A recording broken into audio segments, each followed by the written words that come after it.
boob tube, the idiot box, the telly, the goggle box.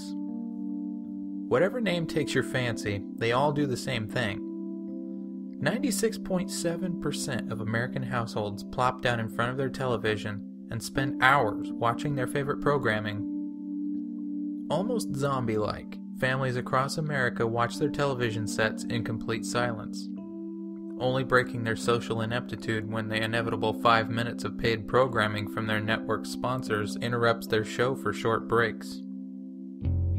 In today's day and age, commercials are a thing of the past. We've got our TiVo, DVR, Netflix, and so on. These technological advances in media have rendered most forms of media-related advertisement virtually unwatched. In the early 90s, the company Elm Corp began development on a piece of technology that does what most modern DVR devices do today. It would give everyday Americans the ability to pause, fast forward, rewind, and even record their favorite shows onto a small cable box. On June 20th, 1993, near 100 prototypes had been released to households around America. Many of the families were confused at first due to the device's lack of any means to plug into their TV set. The small box simply needed to be set atop or near a television, and the remote controller user interface would display on the screen. User reports state that children aged 5 to 12 would act strange after constant exposure to the Elm Corp device. Aggressive behavior, antisocialism, and in rare cases, nosebleeds. Many of the beta testers had been forced to send the prototype back to the company because of the constant image distortion during programs.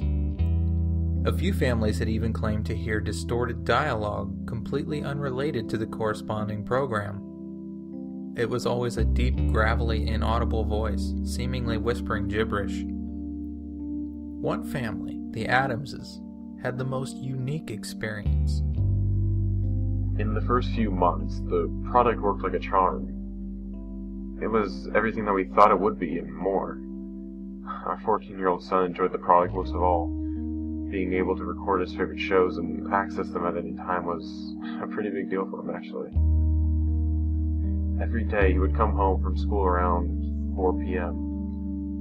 My wife and I would come home from our jobs around 6 or 7. Our son's job was to do his chores and finish his homework. You know, normal stuff for a kid his age. Now, he'd finish his chores and do his homework. But then he'd just always go back to that damn TV. We thought nothing of it at first, but a few months later he started acting strange. Talking to himself. Constant nosebleeds. Not speaking to any of his friends. Acting distant. One day, we came home. He's sitting in the living room, no lights on. Watching one of his action shows, he wouldn't respond to me. I kept shouting his name, but he wouldn't turn around. Something was wrong. The TV started making these strange noises, like coughing almost. The TV set it displayed random colors on the screen. And we looked at our son. His eyes. They were glazed. There were scars all over his face. It was terrifying. He was still conscious and breathing. We took him to the hospital, where he died. He developed some sort of brain tumor.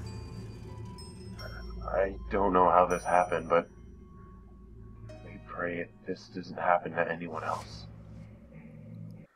The beta test had ended on August 10th, 1994, the day after the death of the Adams child. Every last box had been returned to the company. Elm Corp CEO Ned R. Elmsman had nothing to say regarding the boy's death, or any other strange incident for that matter. The final version of the product had never been released. The company eventually fell apart a year later, and other companies began to develop working versions of the product. It's strange, actually. I had obtained the phone number of several Elm Corp employees, only to have a dropped call every time, always right after I'd asked about the man who owned the company. I've tried getting a hold of this man, asking around, looking through old yellow pages. Nothing. It's as if the man vanished into thin air.